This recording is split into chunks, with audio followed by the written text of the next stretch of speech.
전능하사 천지를 만드신 하나님 아버지를 내가 믿사오며 그 외아들 우리 주 예수 그리스도를 믿사오니 이는 성령으로 잉태하사 동정녀 마리아에게 나시고 본디오 빌라도에게 고난을 받으사 십자가에 못 박혀 죽으시고 장사한 지 사흘 만에 죽은 자 가운데서 다시 살아나시며 하늘에 오르사 전능하신 하나님 우편에 앉아 계시다가 저리로서 산자와 죽은 자를 심판하러 오시리라. 성령을 믿사오며 거룩한 공예와 성도가 서로 교통하는 것과 죄를 사하여 주시는 것과 몸이 다시 사는 것과 영원히 사는 것을 믿사옵나이다. 아멘. 찬송가 283장입니다. 찬송 283장입니다. 나속 제함을 받으는 한없는 기쁨을 다 헤아릴 수 없어서 늘 찬송합니다. 나속 제받은 후 나속 제받은 후 주를 찬미하겠네. 나속 제받은 후 주의 이름 찬미하겠네. 나속 제함을 받은 후 내 마음이 새로워 주 뜻을 준행하면서 제 길을 버리네. 나속 제받은 후 나속 제받은 후 주를 찬미하겠네. 나속 제받은 후 주의 이름 찬미하겠네. 나속 제함을 받은 성령이 오셔서 하나님 자녀 된 것을 곧 증언합니다. 나속 제받은 후 나속 제받은 후 주를 찬미하겠네. 나속 제받은 후 주의 이름 찬미하겠네. 나속 제함을 받은 후 보혈의 공로로 내 주의 은혜 입으니 늘 평안합니다. 나속 제받은 후 나속 제받은 후 주를 찬미하겠네. 나속 제받은 후 주의 이름 찬미하겠네. 아멘. 이 시간 우리에게 주시는 하나님의 말씀 신약성서 누가복음 14장 1절로부터 14절까지 함께 읽겠습니다. 신약성서 119면 누가복음 14장 1절로부터 14절까지입니다. 같이 읽겠습니다. 안식일에 예수께서 한 바리새인 지도자의 집에 떡 잡수시러 들어가시니 그들이 엿보고 있더라. 주의 앞에 수종병 든 한 사람이 있는지라. 예수께서 대답하여 율법 교사들과 바리새인들에게 이르시되 안식일에 병 고쳐 주는 것이 합당하냐 아니하냐. 그들이 잠잠하거늘 예수께서 그 사람을 데려다가 고쳐 보내시고 또 그들에게 이르시되 너희 중에 누가 그 아들이나 소가 우물에 빠졌으면 안식일이라도 곧 끌어내지 않겠느냐 하시니 그들이 이에 대하여 대답하지 못하니라. 청함을 받은 사람들이 높은 자리 택함을 보시고 그들에게 비유로 말씀하여 이르시되 내가 누구에게냐? 혼인잔치에 청함을 받았을 때에 높은 자리에 앉지 말라. 그렇지 않으면 너보다 더 높은 사람이 청함을 받은 경우에 너와 그를 청한 자가 와서 너더러 이 사람에게 자리를 내주라 하리니 그때 내가 부끄러워 끝자리로 가게 되리라. 청함을 받았을 때에 차라리 가서 끝자리에 앉으라. 그러면 너를 청한 자가 와서 너더러 벗이어 올라 앉으라 하리니 그때야 함께 앉은 모든 사람 앞에서 영광이 있으리라. 무릇 자기를 높이는 자는 낮아지고 자기를 낮추는 자는 높아지리라. 또 자기를 청한 자에게 이르시되 내가 점심이나 저녁이나 베풀거든 벗이나 형제나 친척이나 부한 이웃을 청하지 말라. 두렵건대 그 사람들이 너를 도로 청하여 내게 가품이 될까 하노라. 잔치를 베풀거든 차라리 가난한 자들과 몸 불편한 자들과 저는 자들과 맹인을 청하라. 그리하면 그들이 갚을 것이 없으므로 내게 복이 되리니 이는 의인들의 부활 시에 내가 가품을 받겠음이라 하시더라. 아멘. 할렐루야. 오늘 이 아침에도 함께 기도하시는 우리 사랑하는 모든 믿음의 성도 여러분, 또 여러분의 가정과 여러분의 생활 현장 위에 오늘도 하나님의 크신 은혜와 평강의 축복이 함께 하시기를 주의 이름으로 간절히 축원합니다. 오늘 본문의 말씀 보니까 안식일에 예수님께서 바리새인 지도자의 집에 초대를 받으셔서 그 집에서 함께 식사하시는 모습이 나오고 있습니다. 자, 그런데 오늘 1절에 보니까 예수님께서 식사할 때에 이 바리새인들 또 종교 지도자들이 계속해서 예수님을 엿보고 있었다는 것입니다. 그럼 도대체 왜 이 사람들이 초대받아서 식사를 하고 계신 예수님을 엿보고 있었을까? 2절의 말씀 보면 주의 앞에 수종변 든 사람이 한 사람이 있는지라. 수종병. 자, 수종병이 뭐냐면요. 이 물 때문에 몸이 퉁퉁 붓는 병이라고 합니다. 자, 이 수분, 액체 때문에 몸이 퉁퉁 부르면서도 끊임없이 갈증에 시달리는 질병이 수종병이라고 합니다. 자, 오늘 말씀에서는 이 수종병 든 사람이 어찌 이 자리에 있는지는 설명하고 있지는 않습니다. 자, 그런데 지금 율법교사들과 바리새인들이 예수님을 계속해서 엿보고 있습니다. 자, 왜 엿보고 있었을까? 자, 3절의 말씀 같이 읽어보십니다.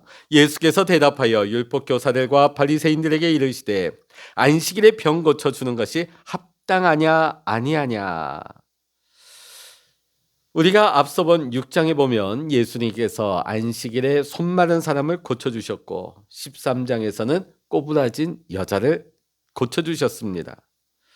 자, 당시 종교 지도자들의 전통에서는 안식일에 병을 고치는 것이 일하는 것으로 여겨졌기 때문에 율법을 어기는 것이었습니다.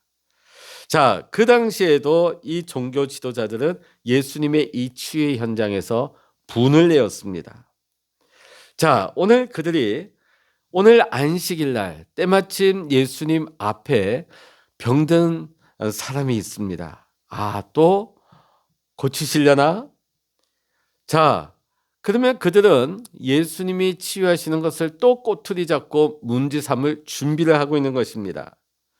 예수님은 그들의 속마음을 미리 아셨습니다. 그러시면서 먼저 이들에게 질문을 선제적으로 하고 계시죠. 안식일에 병 고쳐주는 것이 합당하냐 아니하냐. 자, 예수님의 이 질문 앞에 이 율법사들과 종교 지도자들은 잠잠했습니다. 만일 병 고치는 것이 옳다 말하면 이때까지 자신들이 가르쳐왔던 그 전통과는 전혀 다르게 될 것이고, 만일 고치는 것이 옳지 않다 말하게 되면 그들의 무정함이 드러나기 때문입니다. 자, 예수님께서는 지금 이들이 말 못하고 잠잠히 있는 것을 보시고 수종병 걸린 사람을 데려다가 치료해 주십니다. 그리고서는 예수님은 계속해서 예수님을 엿보고 있던 사람들에게 이렇게 말씀하십니다. 5절입니다. 시작. 또 그들에게 이르시되 너희 중에 누가 그 아들이나 소가 우물에 빠졌으며 안식일에라도 곧 끌어내지 않겠느냐 하시니. 자, 당시 안식일법에는요 예외 규정이 있었습니다. 그건 뭐냐면 우물에 짐승이나 사람이 빠졌을 때 건지는 것은 허용이 되었다는 것이죠. 자, 오늘 이 예외 규정에는 자신들의 어떤 짐승, 자신들을 알고 있는 사람들을 건지는 것은 예외 사항으로 두었습니다. 자, 그런데 오늘 수종병 걸린 이 사람은 평생이 지금 이 불치의 병으로 인하여 고통을 받을 뿐만 아니라 이것이 치료되지 못하면 결국은 죽게 되는 그런 질병입니다. 자, 지금 예수님께서는 그냥 방치되고 버려두면 결국은 죽을 수밖에 없는 이 병든 자를 긍휼의 마음으로 바라보시고 고쳐주셨습니다. 그러나 종교 지도자들은 이 수종병 든 사람을 긍휼의 마음으로 보지 않습니다. 단지 이 수종병 걸린 사람 또 예수님 사이를 오가면서 그들이 왜 엿보고 있습니까? 예수님이 이 사람을 치유해 주시면 이걸로 어떻게 내가 꼬투리를 잡을까? 이걸로 어떻게 문제 삼을까? 이 사람을 긍휼의 대상으로 보는 것이 아니라 치유받아야 할 대상으로 보는 것이 아니라 예수님을 꼬투리 잡기 위한 도구로만 보고 있는 것입니다.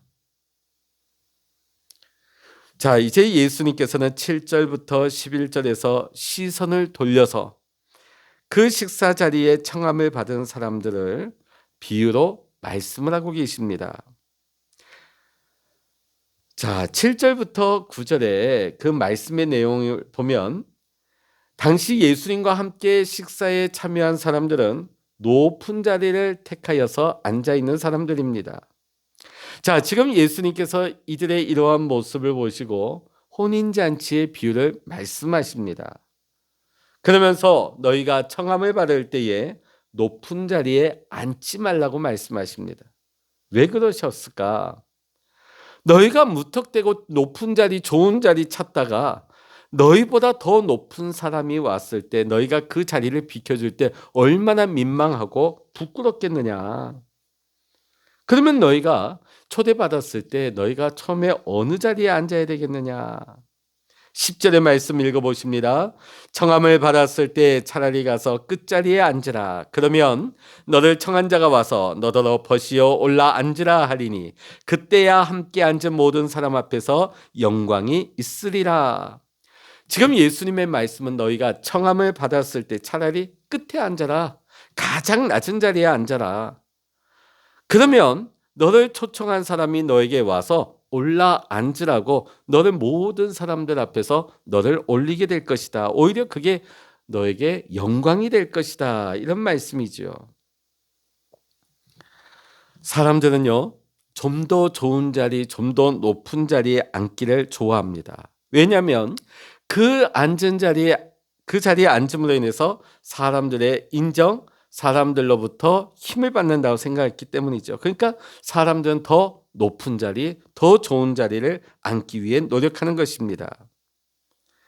자, 그런데 자신의 힘으로 높은 자리에 올라갔다고 생각했을 때 어느 순간 자신보다 높은 사람이 와서 그 자리를 빼앗기고 부끄러움을 당하게 될 것이라는 것입니다. 이게 세상의 경쟁의 모습 아닙니까? 오늘 이 사회에서 수많은 사람들이 경쟁 사회에서 살아갑니다. 좀 더 높은 곳으로 남보다 높고 남보다 더 인정받고. 그러나 어떻습니까? 나보다 더 뛰어난 사람, 나보다 더 능력 있는 사람, 나보다 더 높은 자리에 올라가는 사람 왜 없습니까? 훨씬 많지요. 내가 올라가는 건 좋지만 그들이 내 자리를 앞서 올라가게 될 때 얼마나 민망하고 부끄럽습니까? 그러기에 우리가 중요한 것은 내가 어느 자리에 있느냐, 그거를 추구하는 것보다 더 중요한 것은 내가 지금 있는 이 자리를 누가 주셨는지를 기억하는 것입니다. 지금 우리에게 주어진 가정과 직장과 교회 또 우리 사회 안에서 우리의 위치, 우리의 자리가 있습니다. 그 자리를 누가 주셨습니까? 우리를 창조하신 하나님이십니다. 내가 어느 자리에 있는지보다 더 중요한 것은 내가 어느 자리에 있다 할지라도 그 자리를 내게 허락해 주신 하나님께 감사하며 영광을 돌리는 것이 더 중요한 것입니다. 자, 그런데 오늘 예수님과 함께 식사 자리에 초대받아 있는 사람들은 제각각의 더 높은 자리를 차지하기 위해서 혈안이 되어 있었습니다. 더 높아지고 싶은 욕망에 눈이 멀어 그 앞에 계신 만왕의 왕이신 예수 그리스도를 알아보지를 못한 것입니다. 이 얼마나 부끄러운 일입니까? 오늘 우리도 우리의 삶 속에서 예수님께서 계셔야 할 자리에 내가 그 자리를 차지하고 있지는 않는지 우리는 다시 한번 돌아보아야 할 것입니다. 예수님과 함께 있는 사람들에게 끝자리에 앉으라고 하시면서 이와 같이 말씀하십니다. 11절입니다. 같이 읽어보십니다. 무릇 자기를 높이는 자는 낮아지고 자기를 낮추는 자는 높아지리라.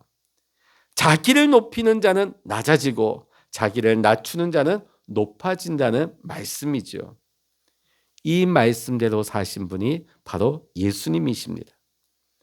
예수님은 하나님의 아들로 인간의 몸을 입고 이 땅의 가장 낮은 곳으로 더 이상 내려갈 곳이 없는 곳으로 한없이 자신을 낮추셔서 오셨습니다. 그리고 우리를 위해 십자가에 못 박혀 죽으시고 부활 승천하셔서 하나님 보좌 우편에 앉으셨습니다. 자기를 낮추는 자는 높아지리라는 이 예수님의 가르침은 예수님께서 자신의 생애를 통해서 몸소 우리에게 보여주셨습니다. 오늘 우리는 예수님을 본받는 예수님의 사람들입니다. 그렇다면 우리가 높은 자리, 높아지기 위해 수고하고 애쓰는 것이 아니라 오늘 예수님의 모습을 본받아 더 낮아지기 위해 힘쓰는 자가 되어야 할 것입니다. 내가 낮아지면 하나님이 올려주시는 거예요. 하나님께서 그 자리를 우리에게 허락해 주시는 것이 진짜인 줄로 믿습니다. 자, 12절부터 14절의 말씀을 보게 되면 집주인의 역할이 나오고 있습니다.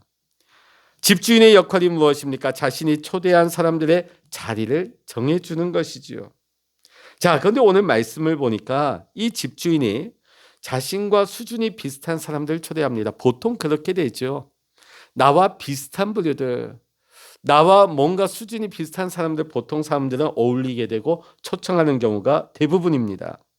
자, 그러다 보니까 오늘 집주인이 초대한 사람들이 어떤 사람들이죠? 율법교사, 바리새인들입니다. 이들은 권력이 있었고 풍부한 물질이 있는 사람들이었습니다. 그렇게 이들은 높은 자리를 차지하기 위해 노력했고 또 이들은 이런 잔치 자리를 베풀 수 있는 능력이 그들에게도 있었던 것입니다. 자, 그런데 오늘 예수님은요, 오늘 예수님을 초청한 이 지도자에게 너가 앞으로 점심이나 저녁을 베풀 때에 형제나 친척, 부요한 이웃을 초청하지 말라고 하십니다. 왜냐하면 그 사람들이 대접받은 것을 도로 갚게 될까 염려하신 것입니다. 그 사람들이 다 너만한 수준이고 그 사람들도 다 능력이 있으니까 너가 그 사람들 대접했지만 그 사람들이 너를 또 대접하게 될 것이다. 그렇다면 너가 잔치를 베풀거든 차라리 가난한 자들, 몸이 불편한 자들, 저는 자들과 맹인처럼 그것을 갚을 능력이 없는 사람들을 초대하라는 말씀이죠. 왜 그럴까요?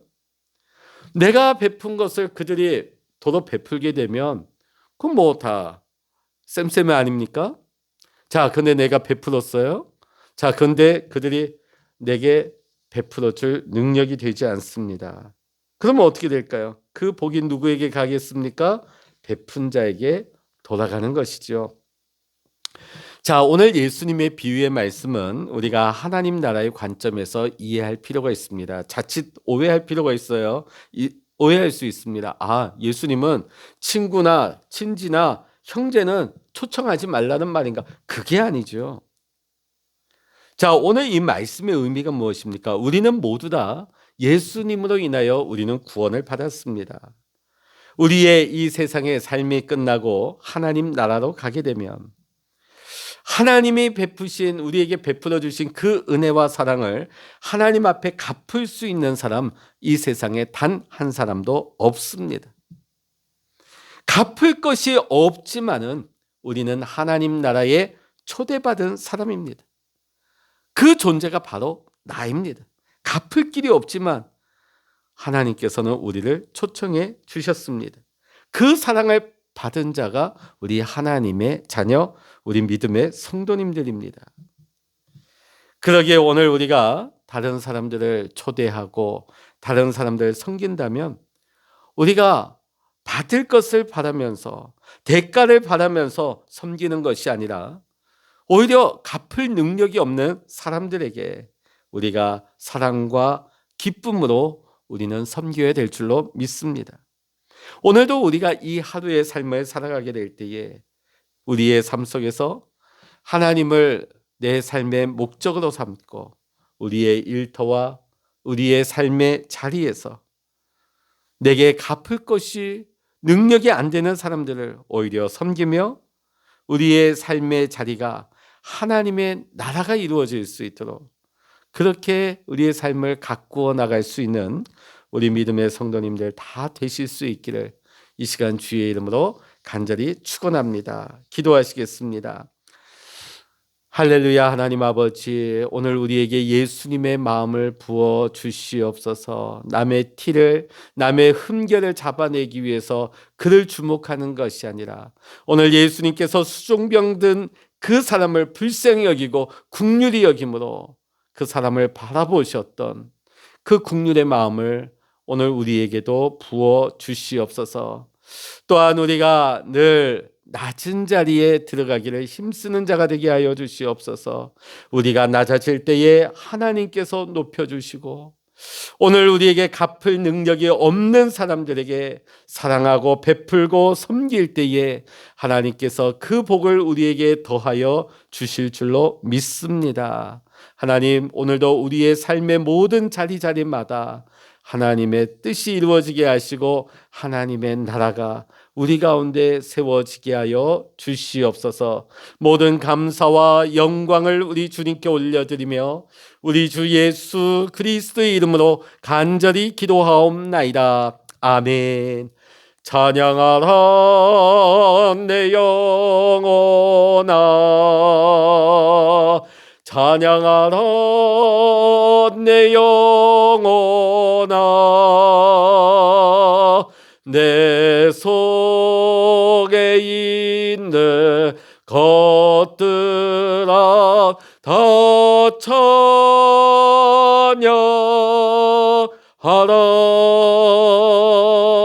기도하라 내 영혼아, 기도하라 내 영혼아, 내 속에 있는 것들아 다 기도하라.